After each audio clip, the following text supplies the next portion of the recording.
Welcome to the MillenniuM Live podcast. We're back with another episode partnered with Splunk to deliver engaging cybersecurity content. Jumping on the podcast is Craig Hyde, Field CTO at Splunk. He's joined by Todd Beebe, Chief Information Security Officer at Freeport LNG. The conversation centers around aligning security operations, balancing compliance and proactive security, the evolving threat landscape, and scaling to meet the demands of a modern cybersecurity operation. Thanks, Connor. And thanks for having us on this podcast today. Really excited to talk with Todd. Todd is a CISO at Freeport LNG. He's got a very interesting non-standard background, also a firefighter. Todd, just give a quick intro on yourself and we can get started. Okay, yeah. So very early on in my career, I was immediately put into kind of the security role, even though there wasn't security at the time. It was like, hey, we're connecting to the internet. We need firewalls, go figure it out. And I just kind of stayed with it as just one of the team members. I've heard this a lot with other people in security they just raised their hand, right? And next thing you know, that was their responsibility to go learn it and try to get it deployed. Over time, I became very skilled in being able to validate or test security. And was brought in to build a practice for a major, at that time, Big Six for attack and pen. So that really kind of colored and kind of focused my attention on that kind of mindset, even though most of my roles after that were really on the defensive side. That always was forefront of my mind, even when I would be sitting in meetings and people would be talking about something like, oh, what did you just say? And then it was like I could almost see the path of what an attacker would take if they deployed it that way. So that's probably where I think I differ a little bit from most information security officers or CISOs, is that extremely technical, and I never stopped doing that. So to this day, I'm still testing the systems. I'm still validating, doing patches work if there's vulnerabilities in the organization. So that's never left my blood. I've never grown up or grown out of it. So that influences a lot of my decisions and my priorities. Yeah, with the technical and kind of the attack side, like how does that manifest itself in terms of differences with other CISOs or other security professionals that either you've worked with or worked alongside of, in terms of like, how does it? Do you bring different viewpoints? If so, how? Do you prioritize different things? If so, what? Those kinds of things from a day-to-day perspective. Yes. So I prioritize what we get from threat intel to being kind of the Bible versus a compliance and governance mindset of, hey, if we meet this, or if we get a maturity rating of a 5, then we're good. Those are, and there's a lot of standards out there where they talk about hardening a device, and there's 1,000 different settings that are in there from when XP or Windows 3.1 were around, but those never left the standard, and nobody looks at it and says, what are the ones that will really prevent a breach of this system? And so I think with my mindset, I look at it and I prioritize different. It isn't that I think we shouldn't have standards and we shouldn't secure all the systems in the environment, but the difference I've seen in compliance and my mindset is prioritization. And compliance is usually has just your organization is at this level. The most critical devices you have are missing the most critical patches. Mm-hmm. It isn't designed to prioritize because it's trying to be something that everybody can get some value out of, but it doesn't help prevent a breach in that organization specifically based upon what are my threats. So I'm very threat oriented and paying attention to what threat actors are doing, and then actively determining if that activity would go undetected in our environment and fixing that. It's very much a constant validation. It's kind of the infamous cat and mouse game of what's the mice are doing. Well, then in order for me to catch it, this is what I got to do differently, right? It's a lot more mentally intensive because I'm not just going off of a script of what the government says. I mean, I've helped build cybersecurity frameworks, but that's what they are. They're kind of frameworks to help people get to a mature level. But then when you're at that level, it's like, what are you going to do to prevent the threat actors that are really targeting you? That's So, interesting because it sounds like the way that you're thinking about it, it doesn't necessarily say this framework does not apply, right? It's not saying that the compliance frameworks that exist, call it NIST or whatever the SEC comes out with, it's right. not saying that it's not valid, but almost that your approach to what is the most important is driven solely based upon what are the real risks that we have in the environment versus what does this 175-page document tell us we have to do? Is that fair? Do Yeah. you feel like sometimes people get lost in the weeds working through the Yeah. compliance and don't see the forest through the trees? I think part of it is if they didn't have that technical background, because a lot of the individuals I see at the meetings they came up through the business. So they understand. I mean, I literally was at a conference where I was a speaker and I was speechless when they were talking, because they were all talking, risk and all these equations and stuff like this. And I literally looked at the next person next to me like, I got nothing. And then when I got a chance to talk, I talked about these are the security controls I would use in an ICS environment. And then people kind of realized, okay, that's where I fit. You know what I mean? I was brought in for a specific role. And to me, it's kind of the difference between a building inspector going in and making sure that it meets all the guidelines. And then the building ages a little bit. If you bring in, and they actually are looking at various security controls. We need these, windows like this. You bring in a former burglar and they'll notice things that maybe the building inspector didn't like. Hey, do you guys realize you have absolutely no sensors on your second floor? And, but that wasn't in the building code. So they were trying to meet the building code, which they did, but they didn't see it through the eyes of a threat who's saying, I'm just trying to find the path in, right? And the path to whatever I need to get to. And is that path can I find a way to get to that without getting caught, right? So it's just that little mindset, I think, is the big difference that I've seen is I just constantly think one of my team members, she says, you got a hacker brain. So I mean, that's what she calls me is, oh, your hacker brain just kicked in. So it's definitely, it's helped. It's hard to find that in other CISOs that I've interacted with.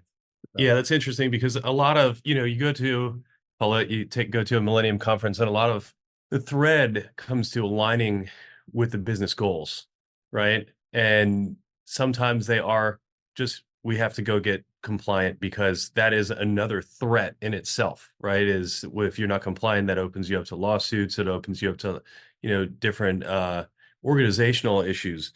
But your focus, it seems like the key focus is like, what is cybersecurity's number one job? It's to not get hacked.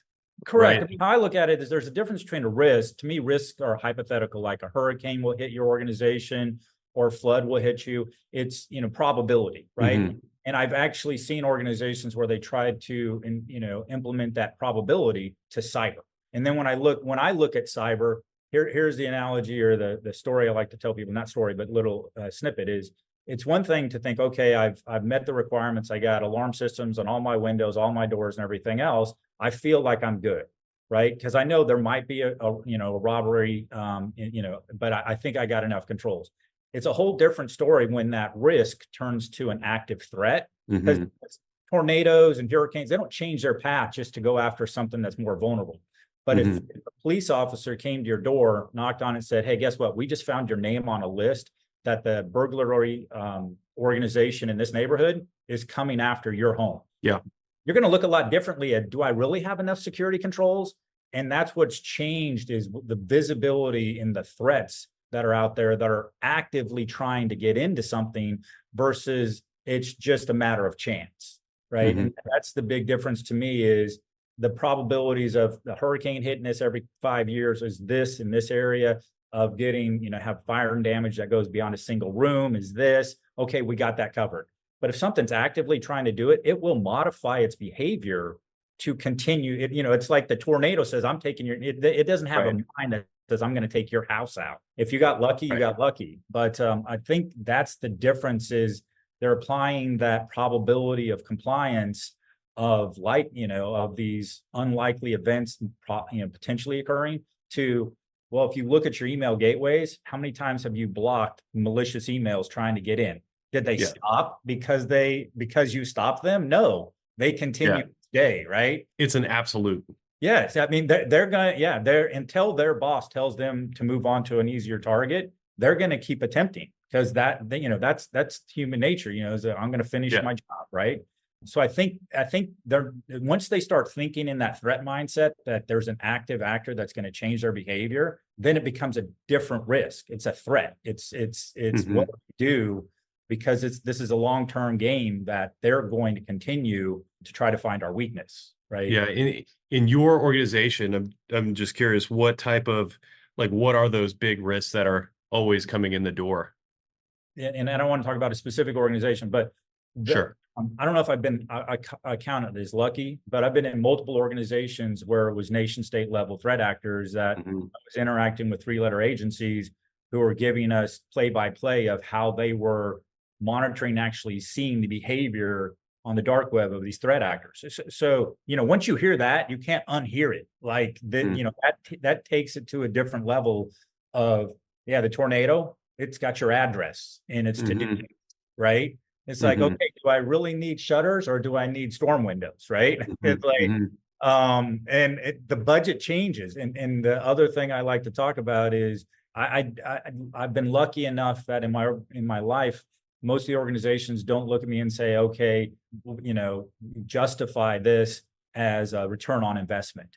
It's more like, okay, we're going to drive fast, so we're going to have airbags, we're going to have seat belts because there's the likelihood of this happening. So what do you need to allow us to drive 100 miles an hour safely? And so thinking of it more as a cyber safety thing, it's like if you want to have this business in the middle of the craziest part of Brazil, you need to have these guards, you need to have these gates, you need to have these kind of devices out front that will stop a ramming car. It's like you guys can do business there. It's still the same thing. It's business and enablement, but it's looking at it from this is what you need to have in place so you guys don't have a lot of losses in that organization. Because really what we're trying to do, cyber, is loss minimization. Just like firefighters, just like we're trying to keep it to a single room, right? To make the house still salvageable versus it's a total loss. And nobody expects fire departments, police departments, doctors to have 100% success rate. Like, nope. There can be no robberies in your neighborhood. Otherwise, we're going to fire the police chief. That's what I think. That's a separate conversation about the SEC, where they're like having this expectation of 100% prevention. But yeah, it's not so much prevent an incident; it's prevent it from being catastrophic. Just like seat belts and airbags, they're not going to prevent all injury, but make it so the person can survive the incident, right? And just make sure the business can survive. Is kind of the mindset I come from. What do you think the key components are that are constantly or the most overlooked?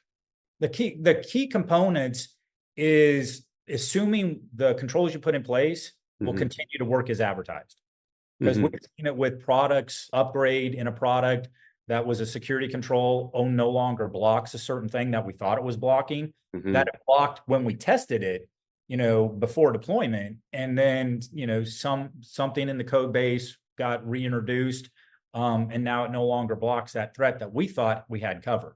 So it triggers in me and the team that I have this need to routinely revalidate that the security controls we have in place, both detective and preventive, are working. And I think that's what's missing is this assumption of we're good. We got airbags and everything, the anti-lock brakes. It's like I used to do this even when I was young in Nebraska with snow. When I'd be driving out, I'd hit the brakes hard to see how slippery the road was because I wanted to gauge what's the risk level, right? The real risk currently right now. And it's kind of that same thing is, okay, let's essentially pen test the organization on a regular basis and throw at it the same things that a threat actor would and see, do we block and detect what we thought we were? Because then we can build from that. But if we find out, hold on, the gaps we thought we had covered are now uncovered again. If we continue just assuming we checked the box six years ago and we got that security control and we never tested again, we'll have a false sense of security. So, with that, like ongoing testing, and you're all essentially there's an element of shifting left, but it's also organizationally, like there's an element of, test early, test often, Right. and make it an ongoing process so that you can, like, security is not just paint. You can't paint it on the door at the end. You have to bake it into the process. But there's also I'm hearing the organizational testing of, okay, we have a threat. What happens with incident response? How do they react? Go through those use cases. When you're going through this process, what's the breakdown of a manual versus automation that you have in either the testing, the active testing, or the responding from an incident response team? The goal for the validation, and we've tried to look for third-party solutions to do it, is to get it to the place where we can automate it and then get a report on a regular basis of, okay, what detections that were working when we set it up are no longer detecting right now. And once we see, a deviation that goes beyond just a couple, then we kick into gear and jump back into the system and figure out, okay, what happened, right? Because we've seen it where we had EDR solutions where, we say we test 1,000 things a day, right? We run 1,000 different simulations.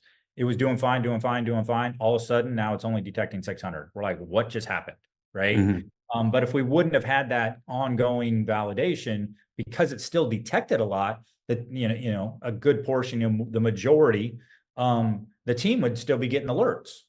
But would they know they're getting alerts for everything that we thought we were alerting on, right? Yep. So it's that kind of being able to detect that, we'll call it partial break, where something, this leak, that when you look at it, the sprinkler systems are all going, but there's one area that's not getting anything, but it looks like everything's good to go. It's that false sense of security, and that's triggered us to be very vigilant about validate. Yep. Because we've had pen tests where they've come in and it was almost guaranteed that one of the security controls we had in place wouldn't detect some of their activity or wouldn't block some of their activity because of some one-off, and just seeing. So it was that always kind of just re-energize the team of, this is why we do what we do. It's grindy to continually test something and not get that, hey, let's move on to something new. But firefighters, we do it too. We have to trust that gear before we get to the fire and realize the hose was defective. Yeah, and then what's the dynamic look like so you're going in, doing the pen test, find vulnerabilities. How do you, or if you find new vulnerabilities, getting new threats that are coming in, how do you orchestrate that into the overall security operation to make sure that we're looking for the latest threats and make sure they have a complete view of all the things that are going on in the organization so we can, do the firefighting when fires occur? So we're connected with a good number of people in three-letter agencies, as well as some of the more active threat, both researchers and incident responders like Twitter, et cetera. And we just leverage kind of the noise in the overall security community about certain things to know, okay, I mean, usually it's real easy with vulnerabilities. If it gets a name like Blue Keep or anything like that, that's usually a bad one. You should, any organization should be like, if it's got a name, especially if you set up a website for it, that's probably not a good thing. That probably means all they have to do is exploit that thing. They don't even need credentials. They'll just be on your system. So again, I think it's just being in security for so long. I know enough people and I get a sense of where to look to find that latest intel on either, some 0-day or some setting or something like that that's being taken advantage of. And then that becomes a pretty quick priority. The great thing is the organization that multiple organizations that I've been working with, I guess they brought me on because they were core believers in cyber.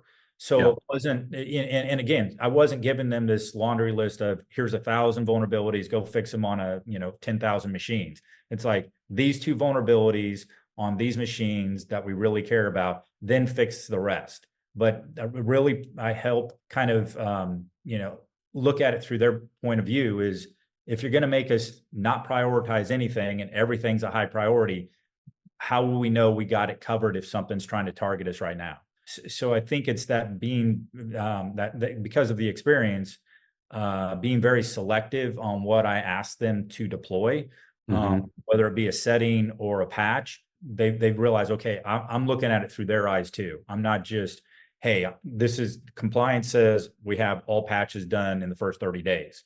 It's like, no, it's this one. You know what I mean? So by being able to be very surgical, I think has helped build the relationships between the teams, and then helps that that urgency kick in, because they don't. Okay, the only reason they're bringing it up is because this is a big deal, right? Yeah, that makes a lot of sense. So when the high priority vulnerabilities come out, you have to basically prioritize those to get out immediately.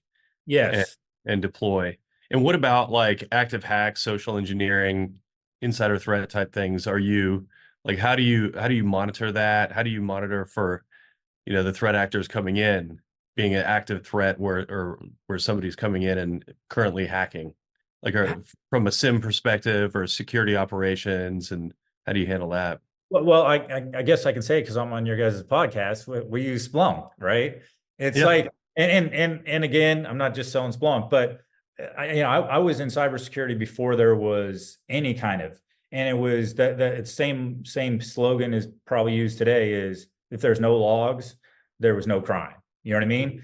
And the biggest pain in the early days of doing forensics is you literally had to log into each system, and and still try to do it forensically, so it was slow. And then Yep. there usually was the setting in most of the devices was like 500K kilobyte, 512 kilobytes or something like that, like less than a meg or something. And so they had already rolled.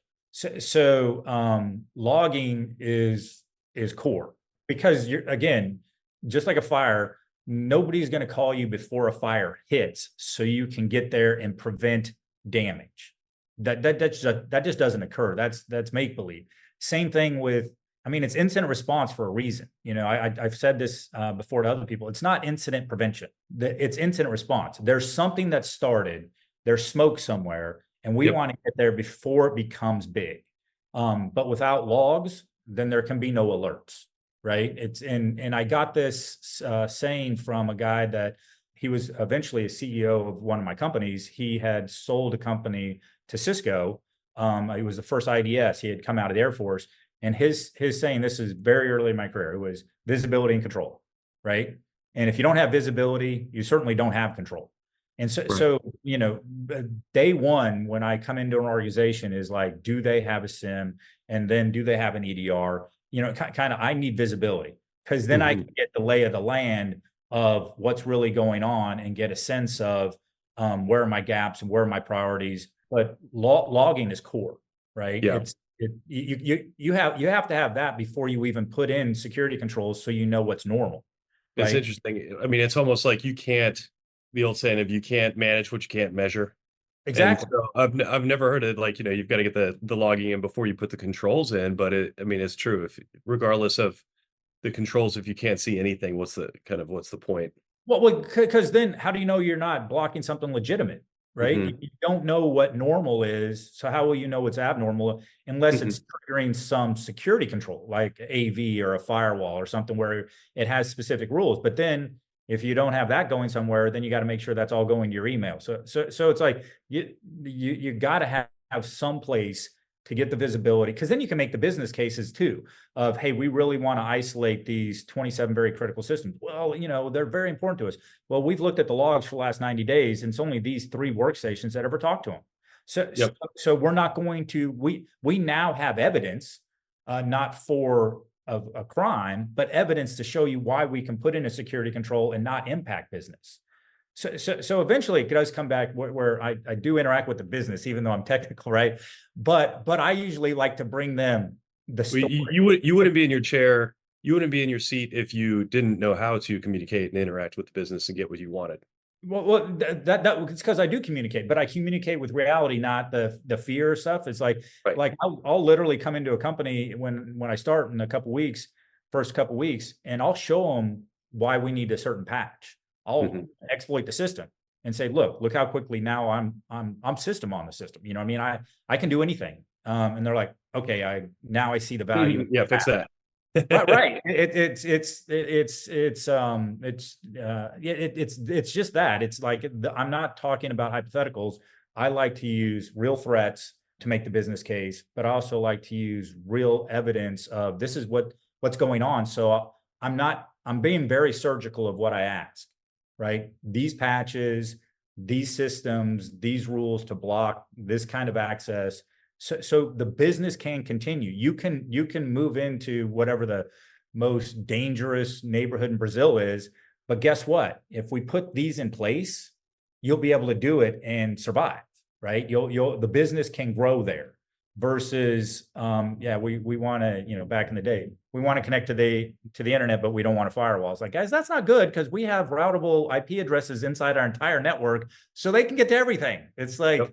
Let me show you. So it's definitely using the information I get from the SIM and everything else to make the business case with reality, right? Mm-hmm. This isn't hypotheticals. This isn't some list of to-dos I got from some government agency. This is based on experience. So I think that helps a lot, allowing me to influence the business with on this topic of like turning on the lights and starting the conversation or giving something to have the conversation with.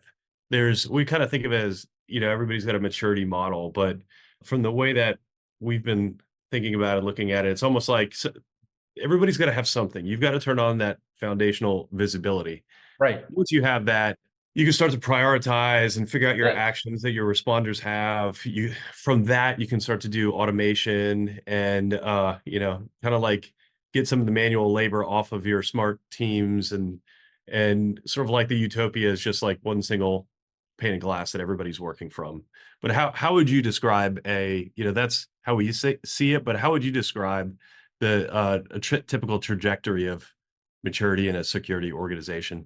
It's really that. It's getting visibility so you know the lay of the land. So you're all talking about the same playing field, right? Mm-hmm. Like this is what's in scope. Because without scope, you can't prioritize, right? Because then it's really prioritization based on what I last heard. I heard this on the way in on the radio. I saw this on TV. One of the friends that I know were talking about this. Because we have no visibility, we don't know that's not happening. So now it becomes a priority. It's almost like you can't tell the business no about certain things of they really want to deploy this or they really need this because you can't make the case either way of why that isn't a good idea, even though if it's not based on what's going on in the organization. It's like we only have one server that's that, and only one workstation talks to it. I don't think we don't need to spend $1 million to try to secure that one server when we can just put Windows firewall in and only allow that one IP. What I mean? It's like, but being able to then answer them with a solution that meets their needs, but isn't a knee-jerk reaction to whatever's happening outside the organization. But all of that needs, all of any of that needs, no matter how much knowledge I have in technical experience, if I don't have visibility, I can't make any cases to say yes or no to anything. Then whatever comes in hottest is the priority, or whatever we see on the news becomes a priority, because I don't have the visibility to say we only have two systems that are even running that application, and they both you can't even get to them from the network, whatever. You know what I mean? They're in EMZ. So, but if I have the visibility, I can quickly kind of educate with reality the business on why that security control. It's ironic. The security team is saying, we don't really need that security control. We got it covered. Yeah. As you're getting in the visibility and starting to have those conversations, a lot of times we'll hear that the noise level starts to come up as you see all the logs and you're starting to open up and see kind of like the alerts that are coming through. But what kind of process is in place do you put in place to prioritize the noise coming in? Are you using like any kind of ML or AI to prioritize the way that you're looking and hunting for threats? That's where having me on the team is valuable. It's 30 years of experience looking at it. And just like I said, just when I did this. You can't scale yourself. Like you can't look at all these alerts. I agreed. But what we do is tune very well. So we figure out what the pattern is of what's the normal behavior, get that to a filter, So then it only pops the things outside of the norm. But we haven't got to the point where we're using any of those kind of tools to replace the humans yet. But we're leveraging what we can with our SIM Splunk, to help bubble up. Okay, what are the recurring themes of, okay, it's this system or this user account always is running these, what would be suspicious commands. Okay, that's whitelisted. We can whitelist that out because it's very, again, we get very surgical, but we can only be surgical if we have, again, the right data that lets us see the pattern, right? Yeah. And that's, I guess, a skill that I have, and a skill that are on some of my team members, that seeing the patterns. So then we can filter the noise. But we have a which does sound like, I mean, it's an ongoing fine tuning of the rule sets, and oh yeah, it's grindy. I mean, and that it takes the right team members that are willing to do the grind, right? This isn't like firefighting. It's like, okay, some days you're going to respond to a lot of events that aren't a real fire, or they're very minimal, and it'll be very grindy, because then you have to roll up all the hose, you're going to have to do all this stuff. And every so often you'll get one of those ones that make you feel like, okay, this is why I'm here. This is my purpose. I'm going to help save a life, or you know what I mean? But that doesn't happen you don't want those firefighters doing all the boring report writing, spending half their time writing reports and those kinds of things. So you want to get everything out of their way that you can, from automation and standards and stuff like that.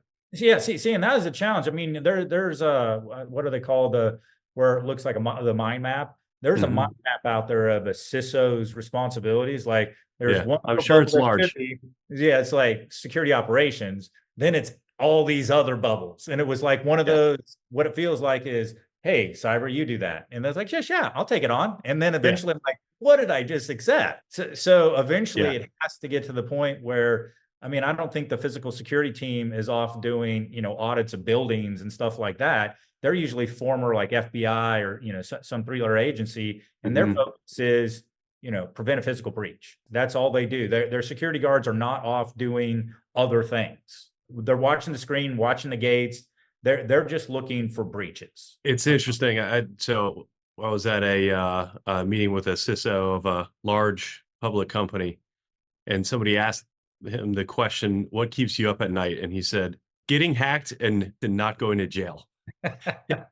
And so like step one, let's not get hacked, or do what you can to mitigate the disruption. That's what I meant. Yeah. Right. Yeah, but now you have this other thing of the security and of the compliance perspective. And it seems like every week SEC or FDIC or all these agencies are coming out with new rules and laws that you just have to keep up with. Yeah. And I don't think do they think that's going to help the matter and do they understand that CISOs typically work hand in hand, depending on the size of the organization, with the CIO.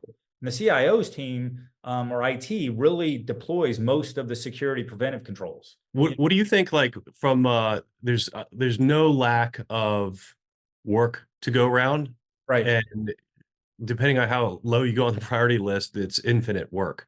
But what do you think, from your point of view, are the talent bottlenecks in the security organization? Funny you mentioned that. I'm trying to do something on the side that'll help educate more people. I've actually given away free training.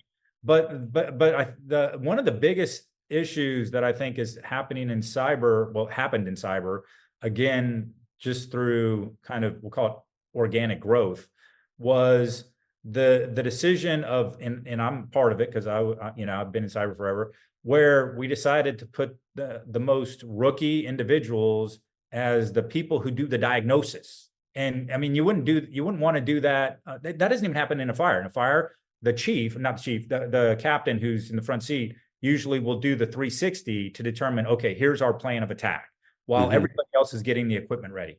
I can't imagine going to a hospital and the first year, med student is doing the diagnosis of, hey, you either got cancer or you don't.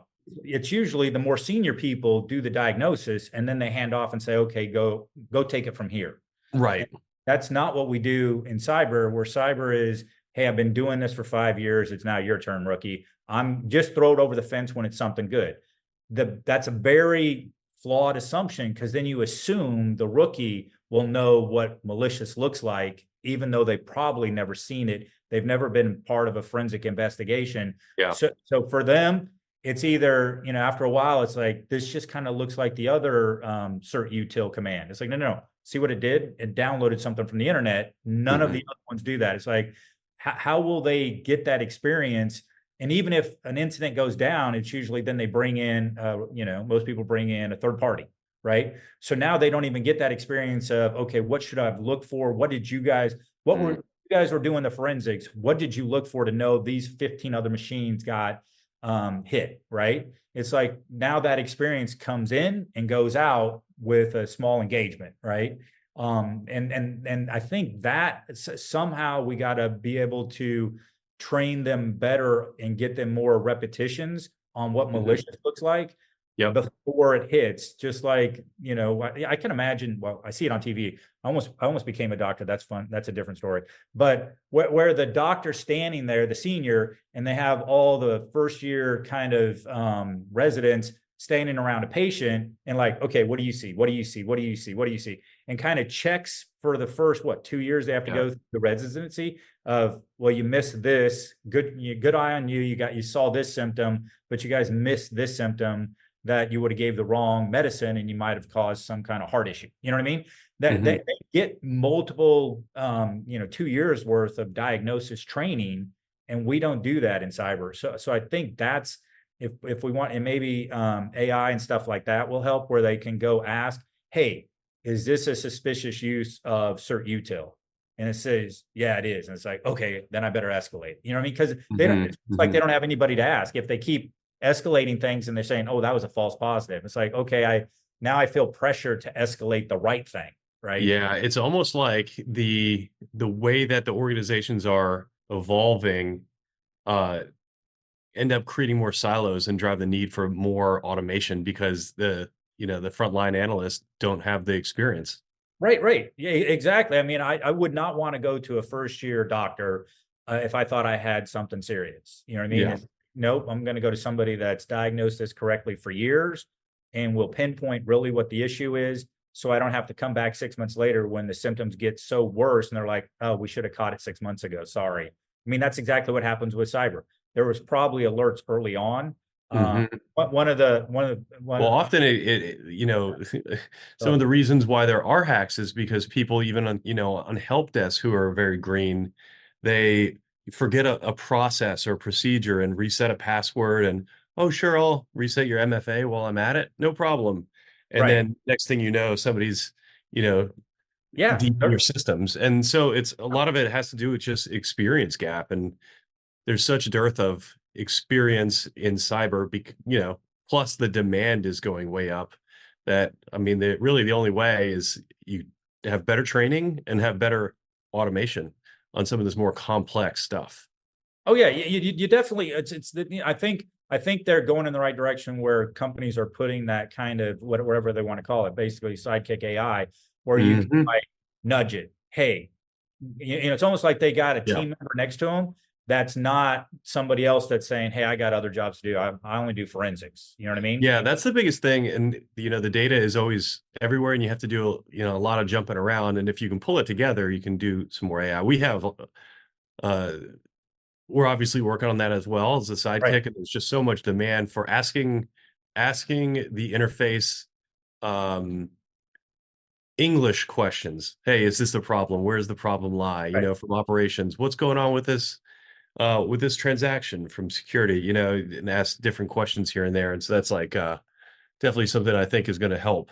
I can see, I can see it long term. It's going to be that experienced trainer that can interact with them and kind of guide them so they catch it the first time. Because again, a lot of what I've seen is there's a very very well-known incident responder who does I won't say his Twitter handle, but he said like 80% of the cases that he's investigated in like over a 5-year period, there was logs early on of like AV logs that said, hey, I tried to block this but couldn't, or whatever. So it wasn't like these attacks go unnoticed. They just go diagnosed incorrectly. Mm. And then once they get, like we talked, well, you kind of mentioned about getting credentials and stuff like that. Once you get credentials, whether it's MFA codes and stuff like that or whatever, then it's much harder to find. It's almost like now the fire got in the walls. I mean, I've been in houses where the fire was burning hot in the walls and you could not tell, but it was going up to the next floor. It's like once it Like gets in the getting into like walls, UVA type stuff. Which is some complex, more complex or more advanced alerting. But there's a lot of ways to do it. There's a lot. Basically, there's many ways to chase the intruder around, but they can get in anywhere if they get credentialized. Yeah, then it's a whole different story. Well, I know, this is really interesting. I love the fire analogy. I think it applies so well, and the building codes and the risks. I think it's really interesting. And the risk versus threat kind of thing. Huh? The risk versus threat. Yeah. Yeah. But and the experienced analyst is the person that has stretched the most thin in an organization, or there's the biggest need for them. Is that fair to say? Yeah. It in a way they become kind of a crutch where the other ones don't get it because they can get the answer so quickly from the person that becomes the shortest path, right? Because hey, they're still, everybody kind of sometimes treats those incidents as tickets, so people are tracking how quickly they get closed, right? So there's this, in the back of people's minds is, well, the quickest path to get this resolved is go ask the expert, right? Yep. And then the expert will say, yeah, no, this is why. And who knows if they'll remember that 15, or 50 alerts later, because they met their mission. They were able to properly answer the question, not diagnose, but come up with an answer to where they could close the ticket or escalate it. So that's awesome. Yeah, that makes a lot of sense. And it's kind of goes, the thing that I always am curious with is how do people do it all, right? Because we can't, we don't have the option of not doing it all. You still have to do the regulations, you still have to do the compliance reports, and you can't get hacked or you have to stay on top of it. Something will come, but you got to know that you can respond quickly so you can absorb those shocks. Right. And it's good to hear some of your feedback around like moving up that maturity model, get some visibility, and start to automate what you can so you can get some time back for those really experienced folks who are out there hunting threats. Yeah. Well, and hopefully the organization can hopefully there's a risk and compliance department, internal audit can kind of take some of that weight of the guidelines and standards off the shoulders of the firefighters. You know what I mean? It's that the cities do it well. They have a building inspection team and firefighters and police officers, and they all kind of have their priorities and their focus. It's different personality types as well. That's technically, that's it. It's the firefighters, different skill sets. Definitely different mentalities of they're comfortable in things just escalating really quickly and then eventually dying down and then going silent for a while and escalating and then you know what I mean, where the other ones are more even keeled as far as here's the 27 compliance or inspections I have to do on these homes this week. I'll get them all done, 5 a day, whatever, and have a slow day on Friday. So it's a different mentality because firefighters, police officers, doctors, we really can't plan our day, right? Same with incident responders. It's really, it's very almost outside driven of what activities are occurring. So makes all the sense based on personality types in the different roles and just skill sets. And so, well, I really appreciate it. We're coming up on time here, but before we wrap, do you want to share some takeaways on our discussion today and what cybersecurity professionals can implement from some of your experience? Yeah, well, it's get visibility as soon as possible. Before you really try to put in controls, validate that visibility is what you're looking for, where you might need to even bring in an outside resource that can do some red teaming or some validation, some activity. So you can really get a sense of, do we see what we need to be seeing? So getting that handle on what are the most important alerts for our environment, and are they being triggered? And then working with the business on where can you put in some tighter security controls? Because to me, when I look at prevention, again, I don't think incident or the security team can prevent an initial breach. The goal is, if we put in the right controls, detective controls or preventive controls, excuse me, if we put in the right preventive controls, then the alerts spun out from preventive controls won't be such a high number that you'll overwhelm the security team. It's really about preventing the security team from missing the important alerts. So kind of knocking out kind of the commodity malware and all this commodity, like a risk-based alerting methodology. Yeah. So then you can focus on the alerts that really will indicate that something has breached the organization and you need to contain it quickly. So it's really about focusing on priorities. But with visibility, then you can make business cases on where you can put in security controls to, again, help minimize the attack surface that threat actors will take advantage of. It was great takeaways, and thanks again. We really appreciate you taking the time. Well, yeah. Thank you for inviting me. Appreciate it. Thank you for listening to another episode of the MillenniuM Alliance podcast. And special thanks to Craig Hyde and Todd Beebe for an engaging conversation. Be on the lookout for another episode in this partnership series sponsored by Splunk.